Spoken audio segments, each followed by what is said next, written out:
Hello, അപ്പോൾ എല്ലാവർക്കും എൻ്റെ പുതിയൊരു വീഡിയോയ്ക്ക് സ്വാഗതം. ഇന്നത്തെ വീഡിയോയിൽ ഞാൻ ഡിസ്കസ് ചെയ്യുന്നത് ഫിനാൻഷ്യൽ അക്കൗണ്ടിങ്ങിലെ ബ്രാഞ്ച് അക്കൗണ്ടിങ്ങിലെ തന്നെ കാൽക്കുലേഷൻ ഓഫ് മിസ്സിംഗ് ഫിഗറുമായിട്ട് ബന്ധപ്പെട്ട ഒരു പ്രോബ്ലം ആണ്. അപ്പോൾ നമുക്ക് വേഗം തന്നെ വീഡിയോയിലോട്ട് പോകാം.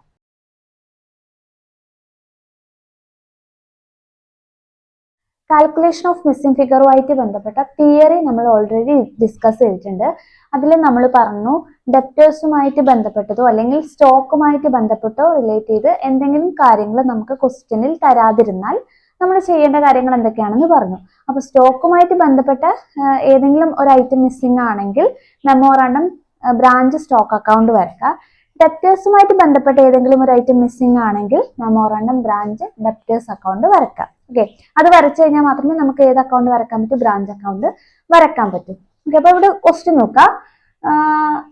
Miss Karuna traders of Calicut have branch at Vadakara.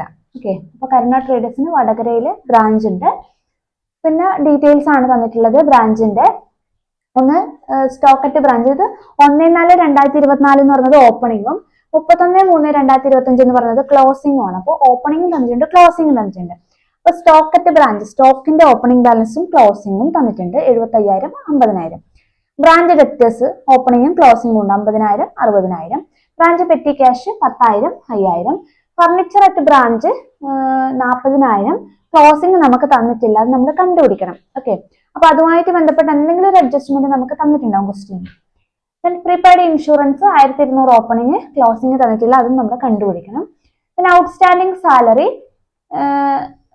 Opening 1000, closing 500. പിന്നെ കുറച്ച് ട്രാൻസാക്ഷൻസ് പറഞ്ഞിട്ടുണ്ട്. Goods send to branch 2 lakh. Sales, cash സെയിൽസും ക്രെഡിറ്റ് സെയിൽസും ഉണ്ട്, രണ്ടും കൂടി 4 lakh. 2 lakh 2 lakh. Cash received from debtors നമുക്ക് ക്വസ്റ്റ്യനിൽ തന്നിട്ടില്ല. ഡെപ്റ്റേഴ്സുമായിട്ട് ബന്ധപ്പെട്ട ഒരു കാര്യം ക്വസ്റ്റ്യനിൽ തന്നിട്ടില്ല. അപ്പോൾ നമ്മൾ ക്യാഷ് റിസീവ്ഡ് ഫ്രം ഡെപ്റ്റേഴ്സ് കണ്ടുപിടിക്കാൻ ഏത് അക്കൗണ്ട് വരക്കണം? മെമ്മോറാണ്ടം ബ്രാഞ്ച് ഡെപ്റ്റേഴ്സ് അക്കൗണ്ട് വരക്കണം. എന്നാൽ മാത്രമേ നമുക്ക് ക്യാഷ് റിസീവ്ഡ് ഫ്രം ഡെപ്റ്റേഴ്സിന്റെ എമൗണ്ട് നമുക്ക് കിട്ടൂ. അത് കിട്ടിക്കഴിഞ്ഞാൽ മാത്രമേ നമുക്ക് ഏത് അക്കൗണ്ട് വരക്കാൻ പറ്റൂ? ബ്രാഞ്ച് അക്കൗണ്ട് വരക്കാൻ പറ്റൂ. Then discount allowed to debtors, അതൊക്കെ നമ്മൾ മെമ്മോറാണ്ടം ബ്രാഞ്ച് ഡെപ്റ്റേഴ്സ് അക്കൗണ്ടിൽ എടുക്കേണ്ടതാണ്. Cash paid by debtors direct to the head office, അതും നമ്മൾ അവിടെ എടുക്കേണ്ടത് തന്നെയാണ്. Bad debts return of memorandum branch debtors അക്കൗണ്ടിൽ എടുക്കണം.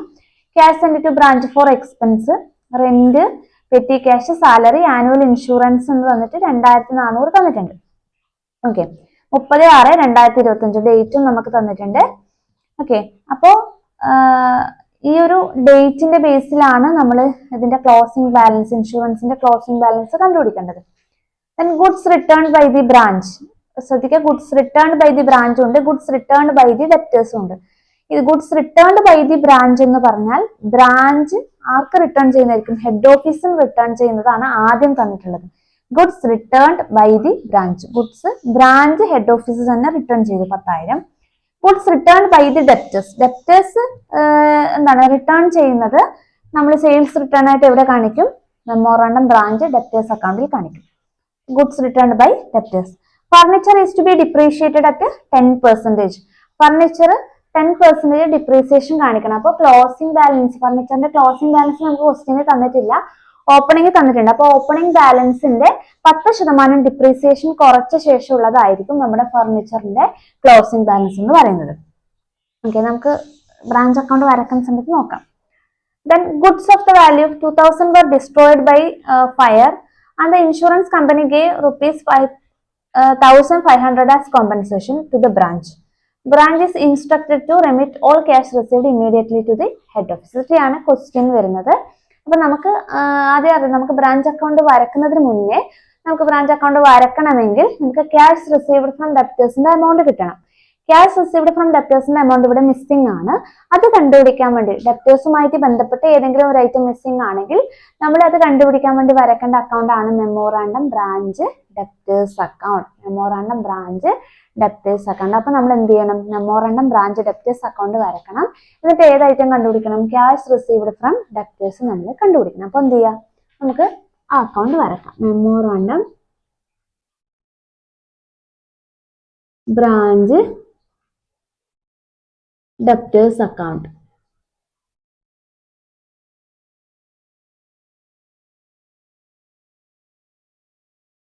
Okay,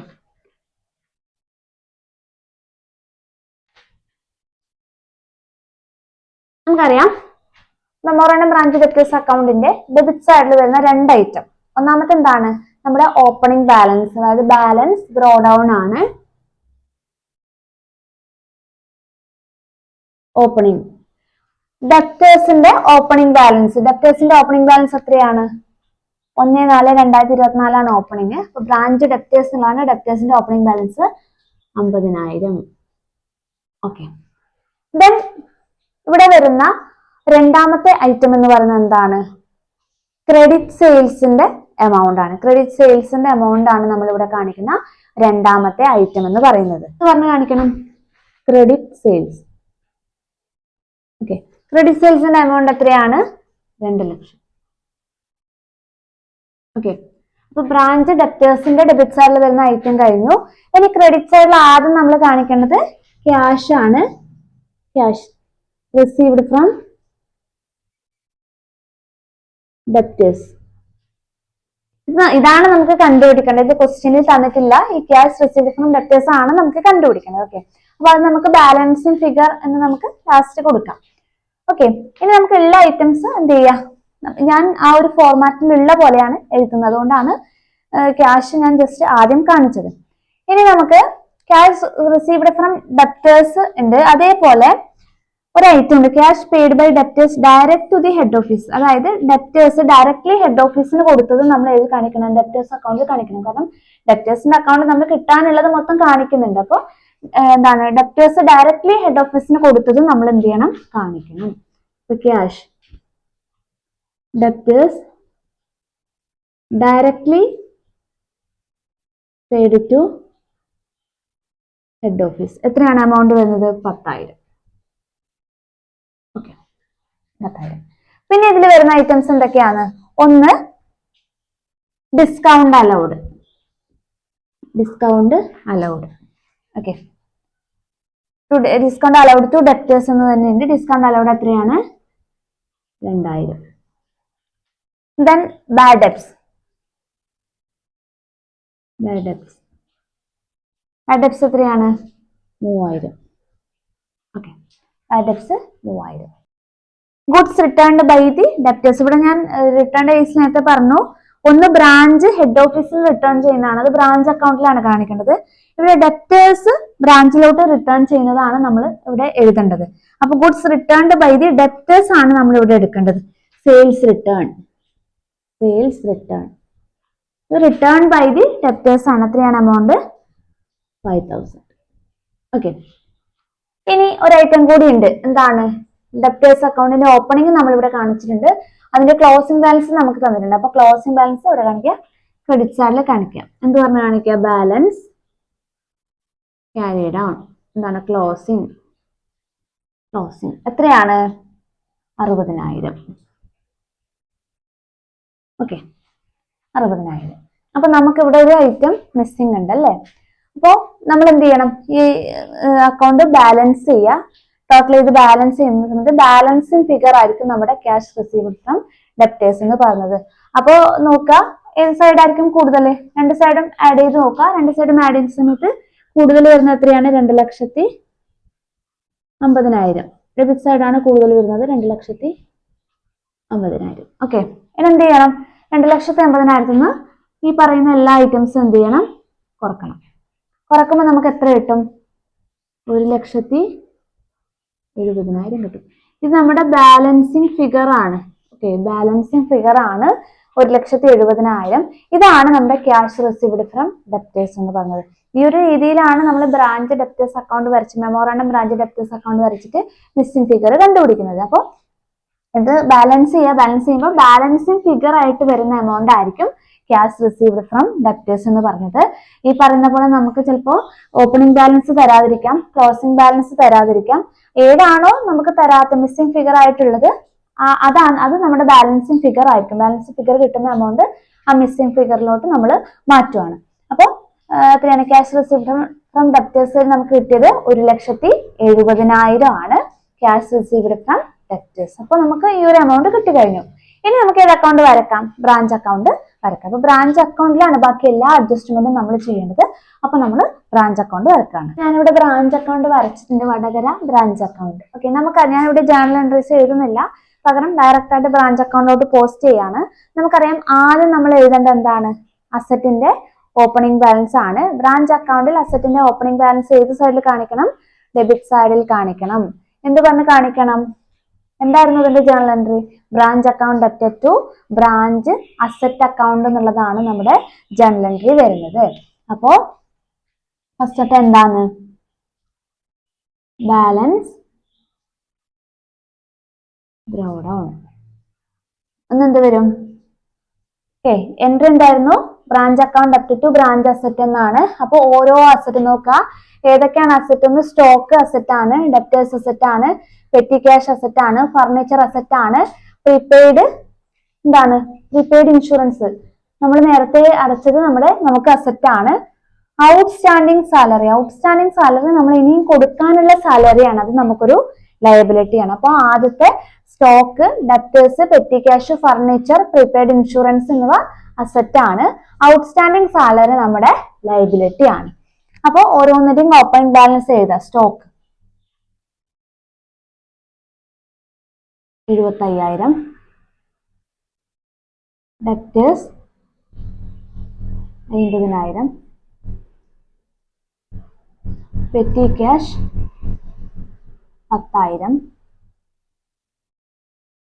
furniture 40,000. ഓപ്പണിംഗ് ആണ് എങ്ങനെ എഴുതുന്നത്? Prepaid insurance 1,200. ഓക്കെ, ഇനി ഔട്ട്സ്റ്റാൻഡിങ് സാലറി എന്ന് പറഞ്ഞാൽ ഞാൻ പറഞ്ഞു ലയബിലിറ്റി ആണ്. ലയബിലിറ്റീസിന്റെ ഓപ്പണിംഗ് ബാലൻസ് നമ്മൾ ഇവിടെ കാണിക്കണം, ക്രെഡിറ്റ് സൈഡിൽ കാണിക്കണം. അപ്പൊ ബാലൻസ് ബ്രോ ഡൗൺ, ഇത് ലയബിലിറ്റി ആണ്. വേണമെങ്കിൽ അസറ്റ് എന്ന് എഴുതിക്കും, ലയബിലിറ്റി മനസ്സിലാവാനാണ്. ഇവിടെ outstanding salary 1000, outstanding salary 1000. Okay, അപ്പൊ ഓപ്പണിംഗ് ബാലൻസ് കഴിഞ്ഞു. ഇനി നമ്മൾ എഴുതേണ്ട എന്താണ്? ഗുഡ്സ് സെൻഡ് ടു ബ്രാഞ്ച്, അതായത് ഹെഡ് ഓഫീസ് ബ്രാഞ്ചിലേക്ക് ഗുഡ്സ് അയക്കുന്ന സമയത്ത് ബ്രാഞ്ച് അക്കൗണ്ടിന്റെ ഡെബിറ്റ് സൈഡിൽ കാണിക്കണം. എന്ത് പറഞ്ഞ് കാണിക്കണം? To goods send to branch. എത്രയാണ് ഗുഡ്സ് സെൻഡ് ടു ബ്രാഞ്ച്? 2 ലക്ഷമാണ് എമൗണ്ട് വരുന്നത്. ഇതേപോലെ നമുക്കറിയാം ഗുഡ്സ് ബ്രാഞ്ച് റിട്ടേൺ ചെയ്യുവാണെങ്കിൽ ഇവിടെ കാണിക്കണം, ക്രെഡിറ്റ് സൈഡിൽ കാണിക്കണം. ഹെഡ് ഓഫീസ് ബ്രാഞ്ചിന് ഗുഡ്സ് അയക്കുമ്പോൾ ഡെബിറ്റ് സൈഡിലും, ബ്രാഞ്ച് ആ ഗുഡ്സ് റിട്ടേൺ ചെയ്യുമ്പോൾ അത് ക്രെഡിറ്റ് സൈഡിലും കാണിക്കണം. അപ്പൊ എന്താണ്? ഗുഡ്സ് റിട്ടേൺ ചെയ്യുന്നില്ലേ? Goods returned by the branch 10,000 ഉണ്ട്. Goods returned by the branch 10,000. അപ്പൊ എന്ത് ചെയ്യണം? ഗുഡ്സ് സെൻഡ് ടു ബ്രാഞ്ച് എന്ന് തന്നെ ക്രെഡിറ്റ് സൈഡിൽ എഴുതണം. Goods send to branch. Journal entry അങ്ങനെ തന്നെയാണ് വരുന്നത്. ഗുഡ്സ് സെൻഡ് ടു ബ്രാഞ്ച് എത്രയാണ്? 10,000. ഓക്കെ, പിന്നെ നമ്മൾ ഡെബിറ്റ് സൈഡിൽ വരുന്ന ഐറ്റം എന്താണ്? എക്സ്പെൻസ് മീറ്റ് ചെയ്യാൻ വേണ്ടിയിട്ട് ഹെഡ് ഓഫീസ് ബ്രാഞ്ചിന് ക്യാഷ് അയക്കും. എക്സ്പെൻസ് മീറ്റ് ചെയ്യാൻ വേണ്ടിയിട്ട് ഹെഡ് ഓഫീസ് ബ്രാഞ്ചിന് ക്യാഷ് അയക്കും. എൻട്രി എന്തായിരുന്നു? Branch account up to cash or bank എന്നുള്ളതാണ്. അപ്പോ ബാങ്ക് എന്ന് കാണിക്കാം. പിന്നെ എക്സ്പെൻസ് എഴുതുമ്പോൾ ഞാൻ പറഞ്ഞു ബ്രാഞ്ച് അക്കൗണ്ടിൽ ഓരോ എക്സ്പെൻസും എടുത്ത് കാണിക്കാം. റെന്റ് ഔട്ടർ കോളത്ത് തന്നെ കാണിക്കാണ് 6,000. പെറ്റി ക്യാഷ്, എക്സ്പെൻസ് മീറ്റ് ചെയ്യാൻ വേണ്ടി ക്യാഷ് അയച്ചതാണ് 8,000. സാലറി 12,000. Annual insurance 2,400. ഓക്കെ, അപ്പോ എക്സ്പെൻസ് മീറ്റ് ചെയ്യാൻ വേണ്ടി ക്യാഷ് അയച്ചു കഴിഞ്ഞു. ഇനി ഇതേപോലെ ക്രെഡിറ്റ് സൈഡിൽ വരുന്ന ഒരു ഐറ്റം ഉണ്ട്. എന്താണ്? അതായത് ബ്രാഞ്ച് ഹെഡ് ഓഫീസിന് ക്യാഷ് റെമിറ്റ് ചെയ്യുന്ന കേസ്. എന്താണ് എൻട്രി വരുന്നത്? ഹെഡ് ഓഫീസിന് ക്യാഷ് കിട്ടുന്ന, ഹെഡ് ഓഫീസിന്റെ ബുക്കിലാണ് നമ്മൾ ബ്രാഞ്ച് അക്കൗണ്ട് വരക്കുന്നത്. അപ്പൊ ഹെഡ് ഓഫീസിന് ക്യാഷ് റിസീവ് ചെയ്യുന്നത്, അപ്പൊ cash or bank account up to branch account എന്നാണ്. അപ്പൊ ബൈ ബാങ്ക് അക്കൗണ്ട് വരും. ഓക്കെ, ബാങ്ക് അക്കൗണ്ടിൽ എന്തൊക്കെ കാര്യങ്ങൾ വരും? ഒന്ന് എന്ത് വരും? ക്യാഷ് സെയിൽസിന്റെ എമൗണ്ട് വരും, അല്ലേ? ക്യാഷ് സെയിൽസിന്റെ എമൗണ്ട് എത്രയാണ്? 2 ലക്ഷം. ഇത് വേണമെങ്കിൽ ഇന്നർ കോളത്തിൽ എഴുതിയിട്ട് ആഡ് ചെയ്ത് നമുക്ക് ഔട്ടർ കോളത്തിൽ കാണിച്ചാൽ മതി ക്യാഷ് സെയിൽസിന്റെ എമൗണ്ട്. പിന്നെ ക്രെഡിറ്റ് സെയിൽസിന്റെ എമൗണ്ട് നമ്മൾ ഇവിടെ കാണിക്കുന്നില്ല. ക്യാഷ് റിസീവ്ഡ് ഫ്രം ഡെപ്റ്റേഴ്സ് നമ്മൾ ഇവിടെ കാണിക്കണം. അതിന് വേണ്ടിയിട്ടാണ് നമ്മൾ debtors account memorandum branch debtors account വരച്ചിട്ട് ക്യാഷ് റിസീവ്ഡ് ഫ്രം ഡെപ്റ്റേഴ്സ് നമ്മൾ കണ്ടുപിടിച്ചത്. അപ്പോൾ ക്യാഷ് റിസീവ്ഡ് ഫ്രം ഡെപ്റ്റേഴ്സ് എത്രയാണ് നമ്മൾ കണ്ടുപിടിച്ചത്? 1,70,70,000. പിന്നെ നോക്കി എന്തൊക്കെ കാര്യങ്ങളാണ് ഇവിടെ വരേണ്ടത്. അതേപോലെ നോക്കി cash paid by debtors directly to head office. Cash paid by debtors directly to the head office. Head ഓഫീസിന് ഡയറക്ട്ലി കിട്ടിയതും നമ്മൾ ഇവിടെ കാണിക്കണം, ബ്രാഞ്ച് അക്കൗണ്ടിൽ കാണിക്കണം. ക്യാഷ് ഫ്രം ഡെപ്റ്റേഴ്സ് തന്നെയാണ് എത്ര? 10,000. Cash from debtors 10,000. Okay. Then വേറെന്താണ് പറയുന്നത്? ഇവിടെ ഒരു കാര്യം പറയുന്നുണ്ട്, നോക്കാം. Goods of the value of 2,000 were destroyed by fire and the insurance company gave 1,500 as compensation to the branch. അതായത് ഈ ബ്രാഞ്ചിന് കിട്ടുന്ന എല്ലാ പൈസയും ആർക്ക് റെമിറ്റ് ചെയ്യണം? ഹെഡ് ഓഫീസിന് റെമിറ്റ് ചെയ്യണം. അപ്പോൾ ബ്രാഞ്ചിന് 2,000 രൂപയുടെ ഗുഡ്സ് എന്താണ് ഫയറിൽ ഡിസ്ട്രോയ് ആയത്, തീ പിടിച്ച് നശിച്ചത് കാരണം ഇൻഷുറൻസ് കമ്പനി 1,500 കോമ്പൻസേഷൻ കൊടുത്തിട്ടുണ്ട്. ആ 1,500 രൂപ ആർക്ക് കൊടുക്കണം? ബ്രാഞ്ച് ആർക്ക് കൊടുക്കണം? ഹെഡ് ഓഫീസിന് കൊടുക്കണം. അപ്പോ ക്യാഷ് ഫ്രം ഇൻഷുറൻസ് കമ്പനി, ബ്രാഞ്ചിന് കിട്ടുന്ന എല്ലാ എമൗണ്ടും ആർക്ക് റെമിറ്റ് ചെയ്യണം? ഹെഡ് ഓഫീസിന് റെമിറ്റ് ചെയ്യണം. എത്രയാണ്? 1,500. ഇനി നമ്മൾ കാണിക്കേണ്ട എന്താണ്? ഓൾമോസ്റ്റ് എല്ലാം കഴിഞ്ഞു. ഇനി ക്ലോസിംഗ് ബാലൻസ് ഓഫ് അസറ്റും ക്ലോസിംഗ് ബാലൻസ് ഓഫ് ലയബിലിറ്റി കാണിക്കണം. അസറ്റിന്റെ ഓപ്പണിംഗ് ബാലൻസ് ഡെബിറ്റ് സൈഡിൽ കാണിച്ചുകൊണ്ട് അസറ്റിന്റെ ക്ലോസിംഗ് ബാലൻസ് ഇവിടെ കാണിക്കണം, ക്രെഡിറ്റ് സൈഡിൽ. ബാലൻസ് ക്യാരിഡ് ഓൺ ക്ലോസിംഗ് എന്ന ബ്രാക്കറ്റിൽ കൊടുക്കുക. അതില് സ്റ്റോക്ക് നോക്കിയ സ്റ്റോക്കിന്റെ ക്ലോസിംഗ് ബാലൻസ് ഡയറക്റ്റ് തന്നിട്ടുണ്ട് 50,000. ഡെപ്റ്റേഴ്സിന്റെ ക്ലോസിംഗ് ബാലൻസ് നമുക്ക് തന്നിട്ടുണ്ട് എത്ര? 60,000. ദെൻ പെറ്റി ക്യാഷ് എത്രയാണ്? 5,000. ഫർണിച്ചർ നമുക്ക് തന്നിട്ടില്ല. ഫർണിച്ചറിന്റെ കേസിൽ ഓപ്പണിംഗ് നമുക്ക് തന്നിട്ടുണ്ട് എത്രയാണ്? 40,000. ഓക്കെ. ഇതിൽ നിന്ന് നമ്മളോട് പറയുന്നത് ഫർണിച്ചറിന് 10% ഡിപ്രീസിയേഷൻ കുറക്കണം. ഓക്കെ. ഫർണിച്ചറിന് തേയ്മാനം ഉണ്ടായിട്ടുണ്ട്, അപ്പൊ 10% ഡിപ്രീസിയേഷൻ കുറക്കണം. അപ്പോൾ ഏതിന്റെ 10%? ഈ 40,000ത്തിന്റെ ഓപ്പണിംഗ് ബാലൻസിന്റെ 10% ഡിപ്രീസിയേഷൻ കുറക്കേണ്ടത്. ഡിപ്രീസിയേഷൻ 40,000ത്തിന്റെ 10% എന്ന് പറയുമ്പോൾ എത്ര വരും? 40,000ത്തിന്റെ 10% 4,000 രൂപ 40,000ത്തിന് കുറക്കണം. ഓക്കെ. ഫർണിച്ചറിന് ഡിപ്രീസിയേഷൻ കുറക്കാനാണ് പറയുന്നത്. അപ്പൊ അതുകൊണ്ടാണ് ഇതിന്റെ ക്ലോസിംഗ് ബാലൻസ് നമുക്ക് തന്നിട്ടില്ലാത്തത്. അപ്പോൾ ഫർണിച്ചറിന് ഡിപ്രീസിയേഷൻ കുറക്കുക. ഡിപ്രീസിയേഷൻ 40,000ത്തിന്റെ ഓപ്പണിംഗ് ബാലൻസിന്റെ 10% എന്നാണ് പറയുന്നത്. അപ്പോൾ പ്രത്യേകിച്ച് എടുത്ത് പറയുന്നില്ല, ഓപ്പണിംഗ് ബാലൻസിന്റെ ആണ് 10% കാണേണ്ടത്. 10% കാണുമ്പോൾ 4,000 കിട്ടും. 40,000 നിന്ന് 4,000 കുറച്ച് കഴിഞ്ഞാൽ 36,000 ആണ് ക്ലോസിംഗ് ബാലൻസ് വരുന്നത്. ഓക്കെ. നെക്സ്റ്റ് പ്രീപെയ്ഡ് ഇൻഷുറൻസും ഇതുപോലെ നമുക്ക് ക്ലോസിംഗ് തന്നിട്ടില്ല. പ്രീപെയ്ഡ് ഇൻഷുറൻസിന്റെ കേസിൽ നമുക്ക് ക്വസ്റ്റ്യനിൽ ഒരു കാര്യം തരുന്നുണ്ട്. Annual insurance up to 30/6/2025. അതായത് ഇത് ഓൾറെഡി പ്രീപെയ്ഡ് വെച്ചാൽ ആ ഒരു സമയം വരെ കഴിഞ്ഞു. പിന്നെ നമുക്ക് ഇൻഷുറൻസ് എന്ന് പറഞ്ഞ് തന്നിട്ടുള്ളത് 30/6/2025 വരെ 2,400 തന്നിട്ടുണ്ട്. 30/6/2025, അതായത് ജൂൺ 30 വരെ 2,400. നമുക്കിവിടെ നമ്മുടെ ഫിനാൻഷ്യൽ ഇയർ എൻഡ് എപ്പോഴാണ്? 31/3/2025 നമ്മുടെ എന്താണ് ഇയർ എൻഡ് ചെയ്തു. 31/3/2025 വരെ ഉള്ളതാണ് നമുക്ക് തന്നിട്ടുള്ള ഡാറ്റ. അപ്പൊ നോക്കാം, 30/6/2025 എന്ന് പറയുമ്പോൾ അതായത് നമ്മുടേത് മാർച്ച് 31 നമ്മുടെ ഫിനാൻഷ്യൽ ഇയർ എൻഡ് ചെയ്തു. പക്ഷെ നമ്മൾ ഇൻഷുറൻസ് കൊടുത്തിട്ടുള്ള എത്ര വരെയാണ്? ജൂൺ 30 വരെയിലാണ്. ഓക്കെ. അപ്പോ ഏപ്രിൽ മാസം ഫുൾ ഉണ്ട്, മെയ് മാസം ഫുൾ ഉണ്ട്, ജൂൺ മാസം ഫുൾ. അപ്പൊ 3 മാസത്തേക്കുള്ളതാണ് നമ്മൾ ഇപ്പം നിലവിൽ പ്രീപെയ്ഡ് ഇൻഷുറൻസ് ഉള്ളത്. മനസ്സിലാവുന്നുണ്ടോ? അപ്പോൾ പ്രീപെയ്ഡിന്റെ ഇവിടെയുള്ള ഓപ്പണിംഗ് ആയിട്ട് നമ്മൾ ഇനി ഒന്നും ചെയ്യാനില്ല. ക്ലോസിംഗ് നമ്മൾ കണ്ടുപിടിക്കാം. നമുക്ക് ആനുവൽ ഇൻഷുറൻസ് അപ് ടു 30/6/2025 തന്നിട്ടുണ്ട്. ശ്രദ്ധിക്കാം, 31/3/2025 നമ്മുടെ ഫിനാൻഷ്യൽ ഇയർ എൻഡ് ചെയ്തു. മാർച്ച് 31, 2025 നമ്മുടെ എന്താണ് ഫിനാൻഷ്യൽ ഇയർ തീർന്നു. അതിനുശേഷം നമ്മൾ എന്താണ്, അതായത് പ്രീപെയ്ഡ് എന്ന് വെച്ചാൽ നമ്മൾ നേരത്തെ കൊടുക്കുന്നതാണ്. അതായത് പിന്നീടത്തേക്ക് ഉള്ളത് നമ്മൾ ഇപ്പോഴേ ഇന്നേ അഡ്വാൻസ് കൊടുക്കുന്നതാണ് നമ്മുടെ പ്രീപെയ്ഡ് ഇൻഷുറൻസ് എന്ന് അല്ലെങ്കിൽ പ്രീപെയ്ഡ് എന്ന് പറയുന്നത്. അപ്പൊ ഇവിടെ അതായത് നേരത്തെ കൊടുത്തതാണ്. ഓക്കെ, അപ്പൊ ഇവിടെ ശ്രദ്ധിക്കുക, ഇവിടെ 30/6/2025 ജൂൺ 30 വരെയുള്ള ഇൻഷുറൻസ് നമ്മൾ ഓൾറെഡി കൊടുത്തു. 2,400 ജൂൺ 30 വരെയുള്ള ഇൻഷുറൻസ് ഇൻക്ലൂഡ് ചെയ്തിട്ടുണ്ട്. 2,400 എന്ന് പറയുന്നത് മൊത്തമാണ് പറയുന്നത്. അതിൽ 30/6/2025 വരെ ഉള്ളതുണ്ട്, ജൂൺ 30 വരെ ഉള്ളതുണ്ട്. ഓക്കെ, നമ്മുടെ ഇയർ എപ്പോഴും തീർന്നു? 31/3/2025 മാർച്ച് 31 തീർന്നു. ഇനി എത്ര മാസമാണ് അപ്പൊ നമ്മൾ അഡ്വാൻസ് കൊടുത്തിട്ടുള്ളത്? ഏപ്രിൽ മാസം, മെയ് മാസം, അതായത് ഏപ്രിൽ 30, മെയ് 31, ജൂൺ 30. ഓക്കെ, 3 മാസമാണ് നമ്മൾ അഡ്വാൻസ് ആയിട്ട് കൊടുത്തിട്ടുള്ളത്. അപ്പൊ ഈ 2,400 ഈ 3 മാസത്തെ ഇൻഷുറൻസ് ഇൻക്ലൂഡ് ചെയ്തിട്ടുണ്ട്.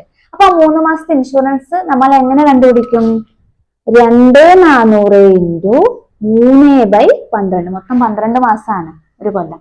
അപ്പൊ ഇതൊരു കൊല്ലത്തതാണ്. നമുക്ക് ആനുവൽ ഇൻഷുറൻസ് എന്ന് പറഞ്ഞാൽ ഒരു വർഷത്തെയാണ്, ആനുവൽ ഒരു വർഷത്തെയാണ് തന്നത്. അപ്പൊ അതില് എത്രയാണ്? 3 മാസത്തതാണ് നമുക്ക് കണ്ടത്. 3 മാസം എങ്ങനെ കിട്ടിയെന്ന് മനസ്സിലായി എന്ന് വിചാരിക്കുന്നു. ഇവിടെ നമുക്ക് ഒരു വർഷത്തിൽ 30/6 വരെയുള്ളതാണ് തന്നത്. ജൂൺ 30 വരെയുള്ള തന്നിട്ടുണ്ട്. നമ്മള് ഇയർ എൻഡ് ചെയ്യുന്നത് എപ്പോഴാണ്? മാർച്ച് 31 തീർന്നു. അപ്പോൾ ഏപ്രിൽ മാസത്തെയും മെയ് മാസത്തെയും ജൂൺ മാസത്തെയും കൂടിയിട്ട് നമ്മൾ അഡ്വാൻസ് കൊടുത്തതാണ്, ഇനി നേരത്തെ കൊടുത്തതാണ് പ്രീപെയ്ഡ് എന്ന് പറയുന്നത്. അപ്പൊ നമ്മുടെ പ്രീപെയ്ഡിന്റെ എമൗണ്ട് 2,400 ഇൻറ്റു 3/12, അപ്പൊ നമുക്ക് 600 കിട്ടും. ഓക്കെ, മനസ്സിലായി വിചാരിക്കുന്നു പ്രീപെയ്ഡ് ഇൻഷുറൻസ്. നമ്മുടെ ഔട്ട്സ്റ്റാൻഡിംഗ് സാലറി എന്ന് പറയുന്നത് എന്താണ്? നമ്മുടെ ലയബിലിറ്റി ആയിരുന്നു അല്ലെ. അപ്പൊ ലയബിലിറ്റീസിലെ ക്ലോസിംഗ് ബാലൻസ് കാണിക്കാം. Balance carried on closing outstanding salary എത്രയാണ്? 500 ഡയറക്റ്റ് നമുക്ക് തന്നിട്ടുണ്ട്. ഓക്കെ, അപ്പോ എല്ലാ ഐറ്റം തീർന്നില്ലേ? ഇനി വേറെ ഒന്നും ഇല്ലല്ലോ. അപ്പൊ എന്ത് ചെയ്യാ? ഇത് ടോട്ടൽ ചെയ്യാ, രണ്ട് സൈഡും ടോട്ടൽ ചെയ്യാ. നമ്മൾ പറഞ്ഞ ഒരു നോമിനൽ അക്കൗണ്ട് ആണ്. ഡെബിറ്റ് സൈഡിലുള്ളത് എക്സ്പെൻസ് ആണ്. ഡെബിറ്റ് സൈഡാണ് കൂടുതൽ നിൽക്കുന്നതെങ്കിൽ നമുക്ക് ലോസും, ക്രെഡിറ്റ് സൈഡാണ് കൂടുതൽ നിൽക്കുന്നതെങ്കിൽ നമുക്ക് ഇൻകം ആണ്. ഓക്കെ, അപ്പോ ആഡ് ചെയ്ത് നോക്കാം. ആഡ് ചെയ്യുമ്പോൾ ഏത് സൈഡാണ് കൂടുതൽ നിൽക്കുന്നത്? ക്രെഡിറ്റ് സൈഡാണ്. 5,44,100. അത് രണ്ട് സൈഡ് എഴുതാം. 5,44,100 ആണ് കിട്ടുന്നത്. ഓക്കെ, ഇനി എന്ത് ചെയ്യണം? ക്രെഡിറ്റ് സൈഡാണ് കൂടുതലെങ്കിൽ നമുക്ക് ഉണ്ടാവുന്നത് പ്രോഫിറ്റ് ആണ്. അപ്പൊ ബാലൻസിങ് ഫിഗറിനെ നമ്മൾ എങ്ങോട്ടാണ് മാറ്റുന്നത്? ജനറൽ പ്രോഫിറ്റ് ആൻഡ് ലോസ് അക്കൗണ്ടിലോട്ടാണ് മാറ്റുന്നത്. അപ്പൊ നോക്കുക, 5,44,100 ഈ പറയുന്ന എല്ലാ ഐറ്റംസും കുറയ്ക്കുക. കുറയ്ക്കുമ്പോൾ നമുക്ക് എത്ര കിട്ടുന്നത്? 1,39,000 കിട്ടും. 1,39,000. നമ്മൾ എഴുതേണ്ടത് general profit and loss account ബ്രാക്കറ്റിൽ പ്രോഫിറ്റ്. ഇത് നമുക്ക് പ്രോഫിറ്റ് ആണ് ഉണ്ടാകുന്നത്. 1,39,000 പ്രോഫിറ്റ് ആണ് നമുക്ക് കിട്ടുന്നത്. ഓക്കെ, അപ്പോ ഇത് മനസ്സിലായി എന്ന് വിചാരിക്കുന്നു. ജേണൽ എഴുതാതെ തന്നെ നമുക്ക് എന്ത് ചെയ്യാം? ബ്രാഞ്ച് അക്കൗണ്ട് വരക്കാം. പോസ്റ്റിന് ജേണൽ എഴുതാൻ പറയുവാണെങ്കിൽ ജേണൽ എഴുതുക, അതിനുശേഷം ബ്രാഞ്ച് അക്കൗണ്ട് വരക്കുക. ബ്രാഞ്ച് അക്കൗണ്ട് വരച്ച് പ്രോഫിറ്റ് ആണോ ലോസ് ആണോ അത് കണ്ടുപിടിച്ച ശേഷം മാത്രം അതിന്റെ ജേണൽ എൻട്രി എഴുതുക. ഓക്കെ, അപ്പൊ ഇത് മനസ്സിലായി എന്ന് വിചാരിക്കുന്നു. മിസ്സിംഗ് ഫിഗറുമായിട്ട് ബന്ധപ്പെട്ട ഒരു ക്വസ്റ്റ്യൻ ആയിരുന്നു. അപ്പൊ അവിടെ ശ്രദ്ധിക്കേണ്ടത്, ഡെപ്റ്റേഴ്സുമായിട്ട് എന്തെങ്കിലും ഒരു ഐറ്റം മിസ്സിംഗ് ആണെങ്കിൽ നമ്മൾ ഏത് അക്കൗണ്ട് വരക്കണം? മെമ്മോറാണ്ടം ബ്രാഞ്ച് ഡെപ്റ്റേഴ്സ് അക്കൗണ്ടും, സ്റ്റോക്കുമായിട്ട് ബന്ധപ്പെട്ട ഏതെങ്കിലും ഒരു ഐറ്റം മിസ്സിംഗ് ആണെങ്കിൽ മെമ്മോറാണ്ടം ബ്രാഞ്ച് സ്റ്റോക്ക് അക്കൗണ്ടും വരയ്ക്കുക. അപ്പൊ നെക്സ്റ്റ് വീഡിയോ ആയിട്ട് വരുന്നവരെ ബൈ.